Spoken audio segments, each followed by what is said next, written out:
Sup fans, welcome back to my channel. Welcome to another physical media review, and today hopefully we could quickly be covering. It took a while for me to finally get around to like finish watching all this stuff, but today we'll be quickly covering OO7 Sean Connery's 6 film collection. So yeah, just a 6 film collection of Sean Connery's James Bond films coming up right now, and I hope you guys enjoy the show. Alright guys, quiet on set.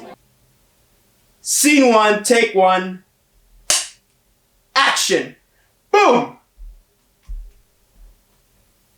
Now, if you guys like this video, make sure you guys leave a like, comment, and subscribe, and make sure you share it with your friends, and also hit that bell for notifications because, well, it does help the channel a lot. And if you're new here, welcome, sit down, relax, and enjoy the show. Alright, before I actually get onto the video, audio special features here, so I'm gonna be quickly taking a look at the packaging here.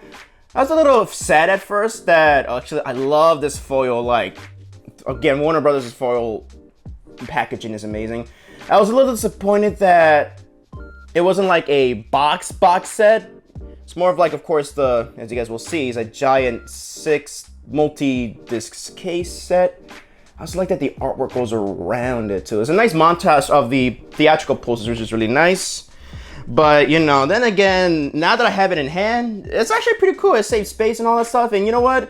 It's kind of similar to those old Blu-ray releases from back in the day when they actually had them like the eras of the James Bond films. They'll actually have them like in similar ways like that. Hey, at least these discs are not stacked, and I'll show you. Take out the slip cover here. Same exact artwork, and you get disc with disc dividers, which is amazing. You got Dr. No, From Russia with Love, Goldfinger, my favorite one actually, Thunderball, You Only Live Twice, and Diamonds Are Forever. And you also get a digital code to go with it. Alright, so now we're going to talk about video on a special features. So we're going to talk about video first. And so each and every film got a brand new restoration from the original 35mm camera negative from what I've been hearing. And so the first 3 films, Dr. No, From Russia with Love, and Goldfinger, they're actually presented in their intended ratio of 1.75:1, which is really cool. And Thunderball up to till Diamonds Are Forever, that's presented in its original CinemaScope, so it's like 235:239:1.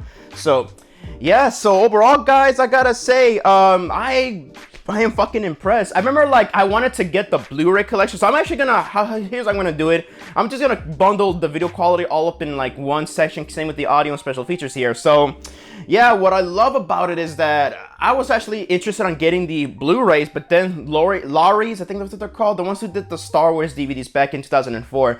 Their restoration, which was, in my opinion, pretty mediocre here, mostly because, well, there's a lot of detail, but they scrubbed off a lot of grain, cranked up the edge enhancement, it looks artificial, and the colors are just not right, and yeah, I didn't end up getting them. So when I heard about this fresh new restoration here, this looks amazing. Each and every single one looks amazing. Dr. No looked really good here. And I'm gonna say this though, for each and every installment here, some people who are so used to the Blu-ray releases, they're gonna be like, it looks softer compared to the Blu-rays that I have. Well, that's because those Blu-rays actually had a lot of artificial sharpening and gives them this unnatural, hella sharp look. So my goodness, so here in these restorations, these films are being presented how they should be presented. Yeah, they look soft, but then again, that's how they were shot. At least it looks organic, you know?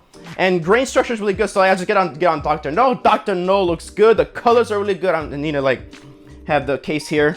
So From Russia with Love, that looked beautiful as hell and everything like that. My favorite one, Goldfinger, you know, it's amazing to see Pussy Galore on 4K. She looked great, and the movie's great. I love it. I love that's when they started doing some campiness to the franchise, which is so cool. I love it a lot. Thunderball, the highlight is of course the climactic, basically every single underwater scene, but the climactic underwater battle though, it is breathtaking on 4K. It's sharp, it's crystal clear, it is beautiful to look at.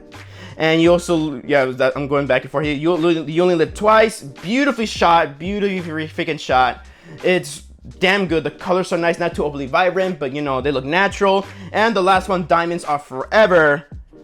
It's so cool. The climactic battle especially, it is just great. So each and every film has amazing colors, not too oversaturated with color bleeding. No, It looks damn good. The colors don't look too muted. Blacks look black, whites look black. I did not notice any black or gray crush.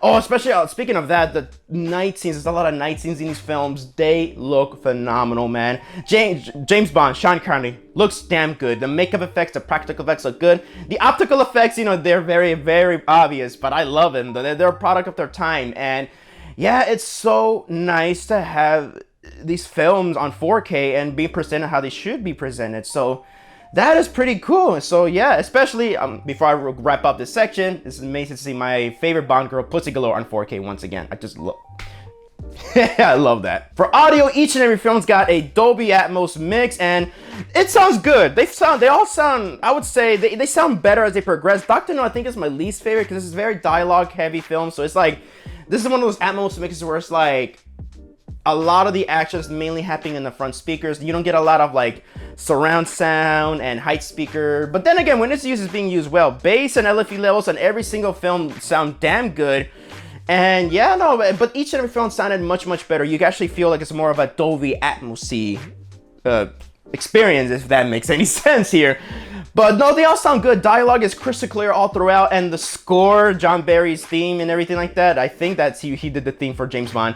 The iconic theme, it all sounds amazing. There are moments when I just press play when I start the film and I just get jump scared by the theme song, by the opening credits. So that is really cool. So, but these are, you can clearly tell this is like revisionism sound effects, or like a couple of sound effects are replaced and all that stuff. So yeah, but luckily we got the original mono mixes in DTS HD Master Audio, uncompressed, lossless, true HD, and they all sound amazing. I prefer watching these films in the original mono track. The original sound effects are there. The score, the music, the soundtracks, they sound perfect on mono. So yeah, but they also sound perfect on Atmos too. But I prefer watching these, you know, on mono as they originally intended to be presented, or just mostly, you know, originally presented.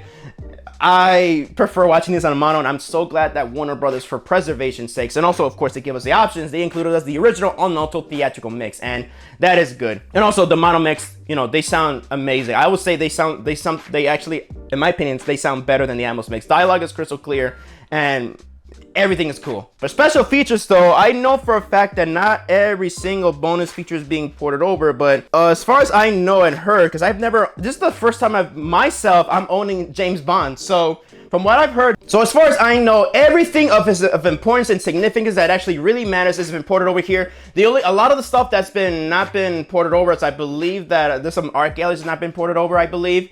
And some featurettes that are apparently, I think I've heard they're outdated or stuff like that. Especially the Lowry restorations that do not represent these 4Ks are not ported over. But everything of importance here has been ported over. Commentary tracks, featurettes of the making of, the on-set like interviews, they're all ported over here. So basically, everything that's needed to be ported over is ported over. And that is really cool. I'm not that familiar with the history of special features with James Bond, but I've heard that all the important bonus features that needed to be ported over are ported over here. But as far as I know, also nothing new has been made. But you know what? I'll take a more completed bonus features than no bonus features at all. So overall, what will be my overall verdict though?